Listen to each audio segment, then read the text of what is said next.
Good evening, everyone. For WRCO News, I'm Todd Coppernall. The Richland School District Board of Education has officially scheduled a special meeting for Monday, August 10th. The meeting will begin at 6:30 p.m. and will be held in the Richland School Board Conference Room in the Richland Center High School. The primary focus of the evening's agenda involves a motion to convene in closed session.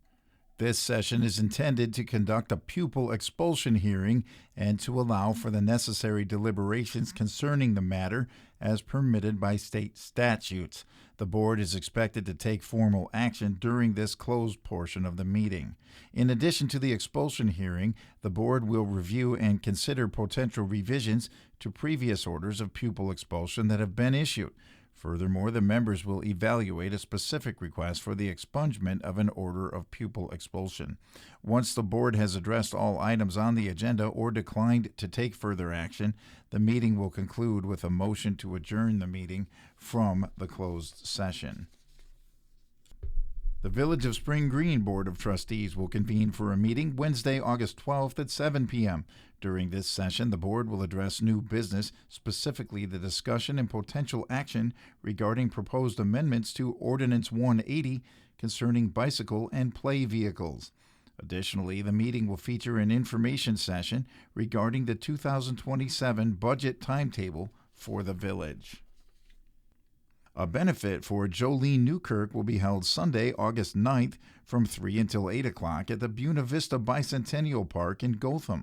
There will be a car cruise, a silent auction, and a bucket raffle along with other raffles. There will also be a barbecue chicken dinner at 5 o'clock. All proceeds will go to Jolene Newkirk. If you would like to donate, please contact Jessica Wanneke at 608-604-1396 or Lori Repsummer at 608-485-1272. The legal proceedings in the case of the state of Wisconsin versus Makoto Kuroda have brought to light a disturbing incident of workplace retaliation involving the use of hazardous chemicals at the University of Wisconsin-Madison's Influenza Research Institute. The defendant faces serious criminal charges, including second-degree recklessly endangering safety and tampering with household products, both felonies. These charges stem from an investigation that began in April 2026 after an employee at the research facility discovered that his drinking water and laboratory shoes had been contaminated with toxic substances. The incident first came to the attention of the UW-Madison Police Department April 6th, when a researcher identified as TM reported a strange odor emanating from his water bottle. According to the criminal complaint, TM had consumed a portion of the water 2 days prior and immediately noticed a foul taste, which he fortunately spat out.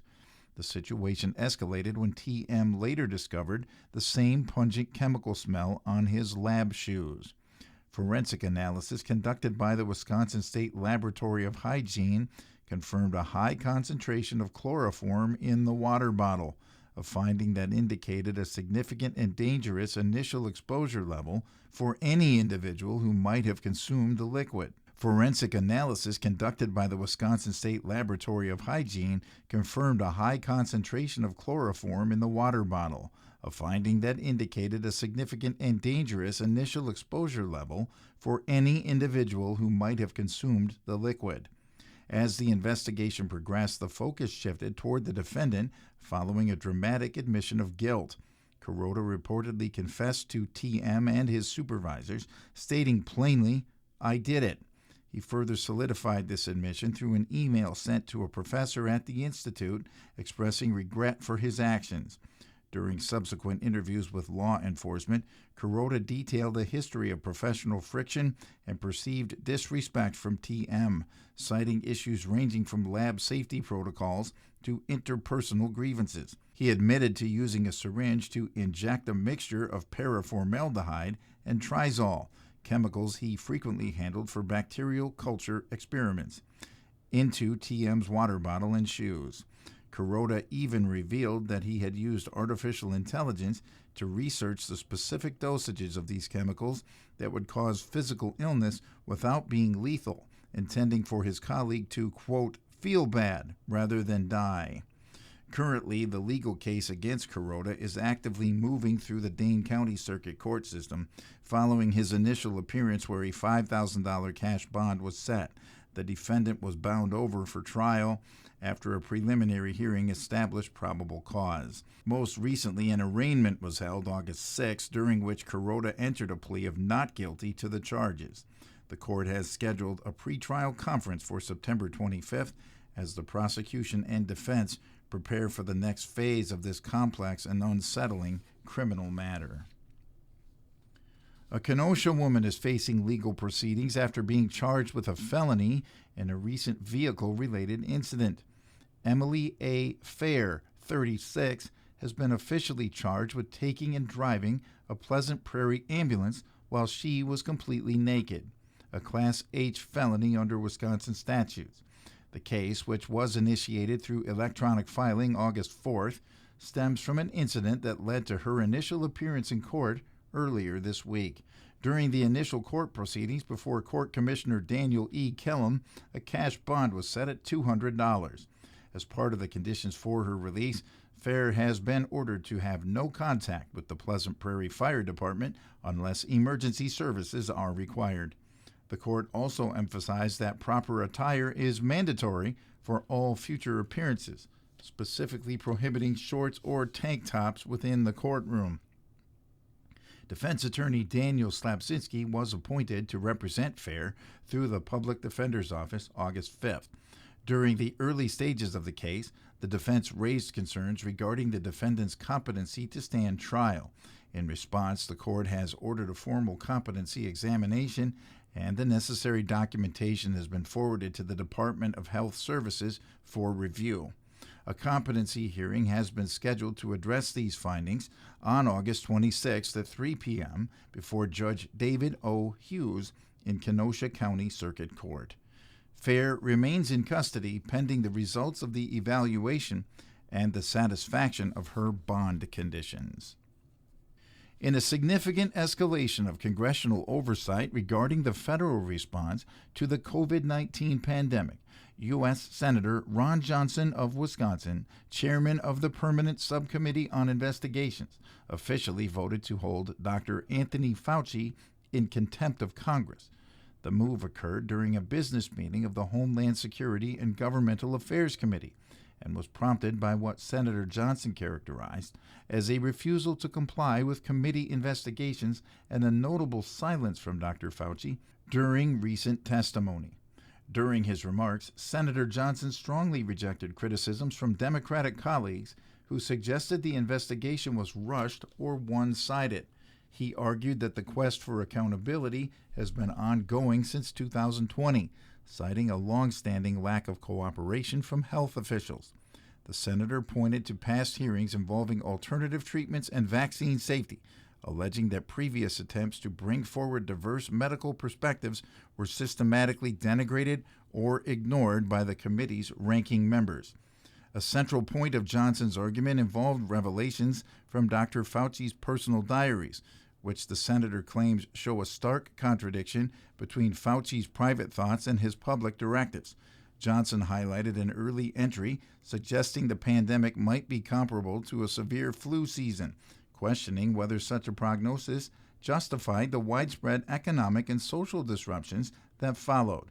He emphasized that after 6 years, the American people still lack a full reckoning of the pandemic's origin and management. The senator concluded by asserting that Dr. Fauci's behavior during his most recent appearance displayed a fundamental contempt for the legislative branch and its constitutional role in conducting oversight. While Dr. Fauci has publicly stated he has nothing to hide, Johnson countered that his actions suggest otherwise. Looking ahead, the senator announced that his investigation is only beginning, with plans for transcribed interviews and further deep dives into the record to ensure comprehensive accountability for the decisions made during the COVID-19 era. A new policy proposal from the Department of Health and Human Services has sparked significant concern among early childhood advocates in Wisconsin, who warn that the rule could effectively dismantle the Head Start program. Published on August 7th, the federal regulation aims to simplify requirements and reduce administrative burdens, but local leaders like Jenny Maurer of the Wisconsin Head Start Association argue the changes would roll back essential standards for teacher qualifications, classroom staffing ratios, and family support services.